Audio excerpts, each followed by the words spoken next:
নবীদের বৈশিষ্ট্য হচ্ছে নবীরা যেখানে মারা যায় ওখানেই কবর দিতে হয়। জানেন এটা? বিষ্ণু ইসলাম মারা গিয়েছিলেন আম্মাজান আয়েশা রাদিয়াল্লাহু তাআলার ঘরে, ফলে ওখানে বিষ্ণু ইসলামের কবর রয়েছে, ওখানেই কবর। এবং ওই কবর দেওয়ার পরেই ওই কবর দেওয়া ঘরের ভিতরে আম্মাজান আয়েশা যতদিন আয়েশা রাদিয়াল্লাহু তাআলা যতদিন বেঁচে ছিলেন ওখানেই ছিলেন কবরের পাশে। এরপরে বাবা মারা গেলেন আবু বকর, বিষ্ণু ইসলামের পাশে কবর দেয়া হলো, বাবা আর স্বামীর পাশেই থাকলেন। এরপর ওমরে ফারুক মারা গেলেন, ওনারও কবর দেয়া হলো।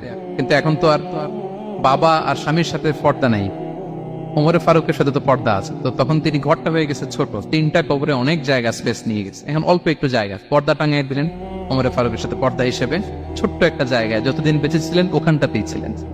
ওমরে ফারুক যখন আমিরুল মুমিনিন খলিফা, তখন ছেলে আব্দুল্লাহকে পাঠিয়েছিলেন যে যাও একটা অনুমতি আগে থেকে নিয়ে রাখো আম্মাজান আয়েশার কাছ থেকে, যেহেতু ঘরটা ওনার, ওনাকে বলে রাখো যে আমি মারা গেলে যেন আমার দুই বন্ধু মুহাম্মদ সাল্লাল্লাহু আলাইহি ওয়াসাল্লাম এবং আবু বকরের পাশে যেন কবর দেয়া হয়।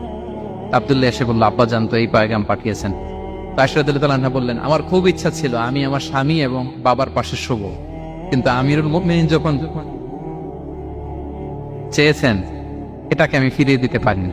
ঠিক আছে যাও, তোমার আব্বাকে বলো তোমার আব্বাই শোবেন ওই জায়গায়। আচ্ছা।